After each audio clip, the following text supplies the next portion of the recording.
Hello everyone, this is the last part of division of labour, जिसमें last में हम criticism और कुछ एक कॉम्प्रिहेंसिव टेबल देखेंगे बिटवीन इमाइल डर्खाइन और कार्ल मार्क्स के बीच में।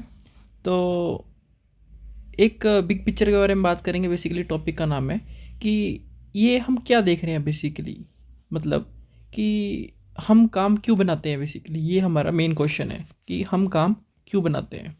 तो why we divide the labours. तो डिवीज़न ऑफ लेबर का मतलब ये है ना कि सोसाइटी अपने कामों को कैसे अलग अलग हिस्सों में बांटती है, कि सोसाइटी अपने काम को बेसिकली कैसे एक अलग अलग हिस्सों में बांटती है। मार्क्स और डुरखाइन एक ही फैक्ट्री को उन्होंने देखा, पर दोनों का जो नज़रिया है ना वो बिल्कुल अलग था। डुरखाइम जहाँ पे ऑप्टिमिस्टिक्स इनको जानते हैं, उन्होंने इसे ना डिवीज़न ऑफ लेबर को एक पज़ल की तरह देखा कि it's like a puzzle.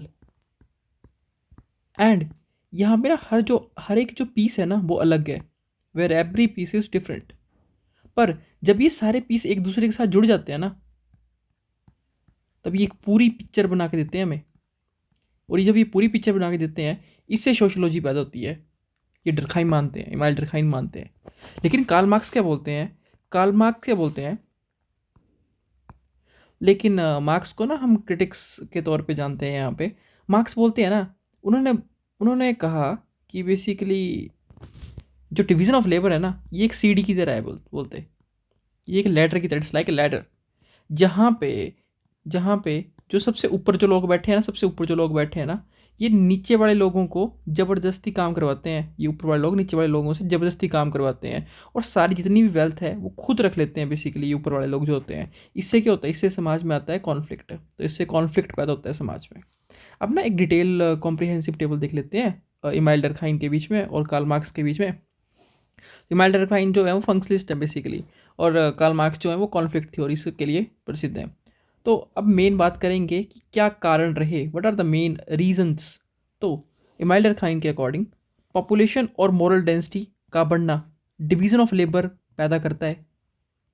Karl Marx के अकॉर्डिंग कैपिटलिस्ट सिस्टम की जो फितरत है, जिसमें एक सीढ़ी की तरह बताया उन्होंने, ऊपर वाले लोग नीचे वाले लोगों से ज़बरदस्ती काम करवाते हैं और ये इनको ऊपर आने देते हैं, और ऊपर वाले लोग सारी वेल्थ इकट्ठी कर लेते हैं। ये कैपिटलिस्ट सिस्टम की फितरत बताया उन्होंने। अगला, काम की क्वालिटी। तो काम की क्वालिटी की बात करें तो ये जो माइल्डर खाइन बोलते हैं ये होते हैं फंक्शनल, कि बोलते हैं ये सोसाइटी को चलाने के लिए मदद करते हैं। बेसिकली डिवीजन ऑफ लेबर है तो सोसाइटी चली रहेगी। लेकिन कार्ल मार्क्स जो कॉन्फ्लिक्ट है, ये बोलते हैं कि ये ज़बरदस्ती और नाइंसाफ़ी वाला है, इससे कॉन्फ्लिक्ट पैदा होता है बेसिकली, ये कहते हैं। Next, specialisation. इमाइल डर्खाइन इसे एक इंटरडिपेंडेंस कहते हैं, कि इससे ना इंटरडिपेंडेंस आती है सोसाइटी में, मतलब एक दूसरे की ज़रूरत पड़ती है बेसिकली। इंटरडिपेंडेंस आती है कि एक जैसे एक नाई जो है वो किसी के बाल काट रहा है, और जिसको वो बाल काट रहा है बेसिकली वो कोई काम कर रहा है, और वो काम कर रहा है उससे कुछ भी हो रहा है, तो उससे मतलब एक दूसरे से सारी सोसाइटी इंटरकनेक्टेड है। कि बेसिकली कि अगर किसी को काम कराने जाना तो प्रॉपर ड्रेसअप हो जाना, मतलब कि टेलर जो है वो कनेक्टेड है किसी इंसान के ऊपर जिसको वो ड्रेस चाहिए, और ड्रेस वाला किसके ऊपर? इंसान है, किसी टेलर के ऊपर बेसिकली। तो ये इंटरडिपेंडेंस आती है बेसिकली इससे। कार्ल मार्क्स बोलते हैं कि इससे क्रिएटिविटी ख़त्म होती है और क्लास का वॉर जो है वो शुरू हो जाता है।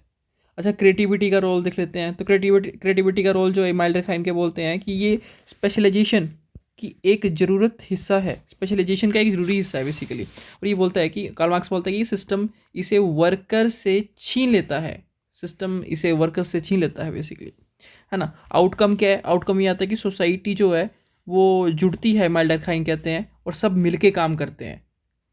कार्ल मार्क्स बोलता है कि सोसाइटी टूट जाती है इससे, और लोग जो हैं वो एलाइनेटेड फील करते हैं।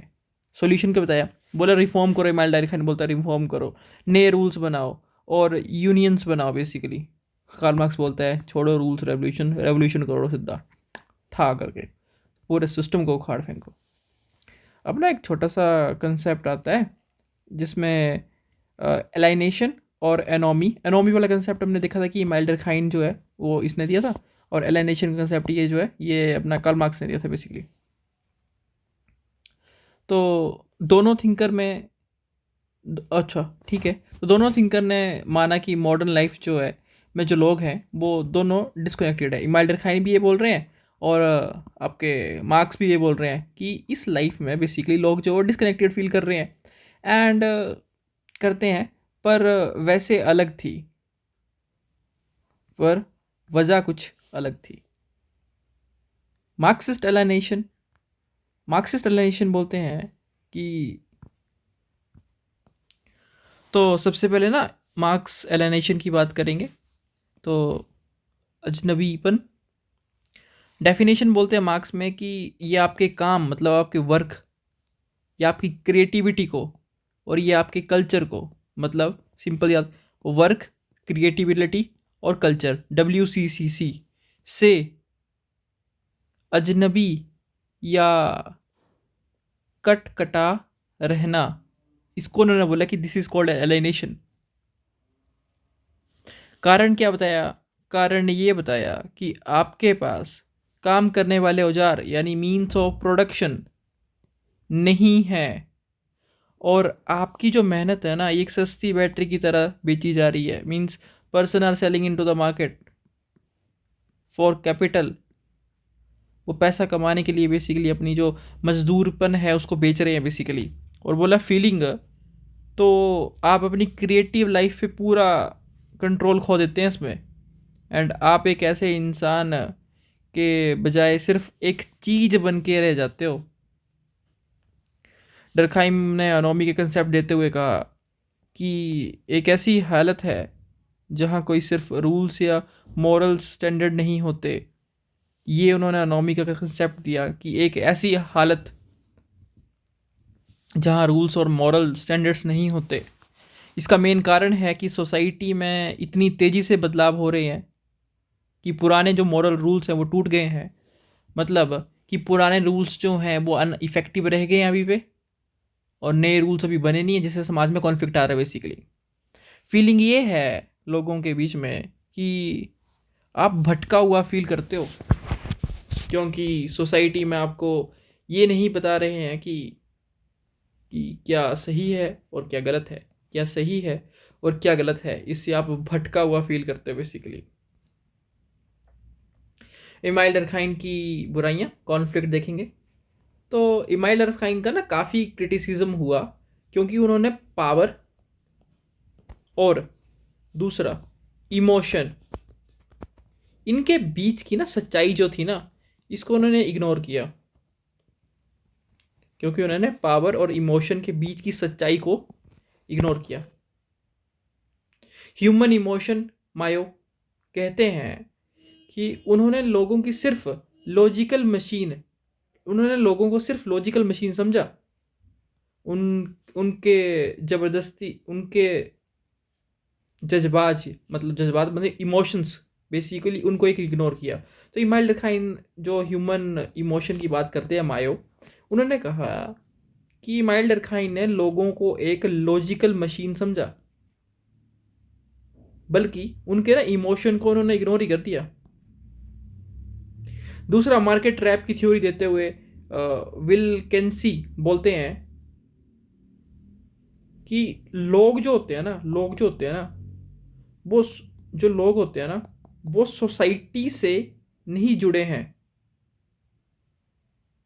वो सिर्फ मार्केट की मजदूरी में फंसे हुए हैं ताकि कैरियर बना सकें।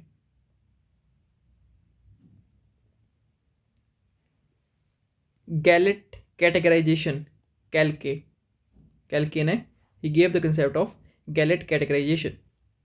उन्होंने सारी जो नॉन इंडस्ट्री सोसाइटीज है ना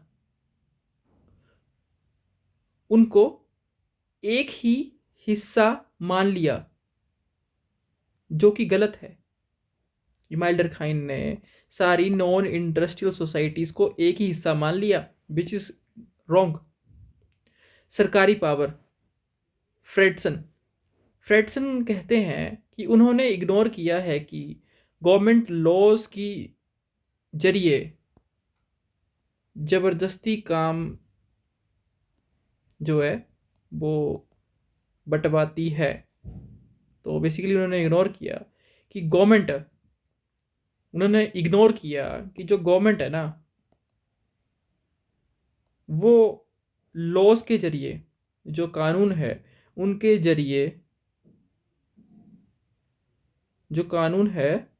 जरिए ज़बरदस्ती काम जो है वो बंटवाती है। इंटीग्रेशन कॉन्फ्यूजन बाय लॉकवुड, उन्होंने कहा कि ज़्यादा डिवीज़न ऑफ लेबर से ना जो लोग हैं ना, लोग जुड़ने की भावना और जुड़ने की, ओके ओके सॉरी, लोग ना जुड़ने के बजाय वो ना ज़्यादा कट सकते हैं, तो जिससे बेसिकली जो अनोमी है वो बढ़ सकती है। मार्क्सिस्ट बोलते हैं क्लास ब्लाइंडनेस। उन्होंने ये नहीं देखा कि ये कॉन्फ्लिक्ट बोलते, आलोचना करते हुए कहते हैं कि उन्होंने ये नहीं देखा कि जैसे वो कोऑपरेशन कर रहे हैं वो इसलिए, अच्छा सॉरी, वो ओके, तो एक बार ना थोड़ा फिर से कोशिश करते हैं इसको समझने की।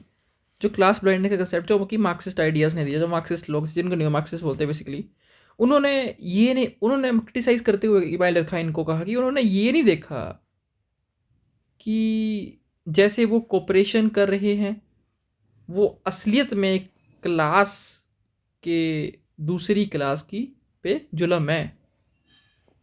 अच्छा, जेंडर वाइज के ऊपर लेमन कहते हैं कि उन्होंने ना पूरा फोकस मर्द वर्कर पर था, उन्होंने औरतों पे यानी वुमेन्स पर काम, वुमेन्स के काम को बिल्कुल ही इग्नोर कर दिया। और मेलोन्स्की जिन्होंने वैल्यू वाइज का कंसेप्ट दिया, वो क्रिटिसाइज करते हुए कहते हैं कि उन्होंने बिना सोचे मान लिया कि प्रोग्रेस हमेशा अच्छी होती है। तो at last I would say in the summary कि डरखाइम का मानना था कि हम सोसाइटी को रूल्स बदल के यानी रिफॉर्म करके ठीक कर सकते हैं, पर मार्क्स ने माना कि सोसाइटी को ठीक करना है तो सिर्फ एक ही रास्ता है, वो है रेवोल्यूशन।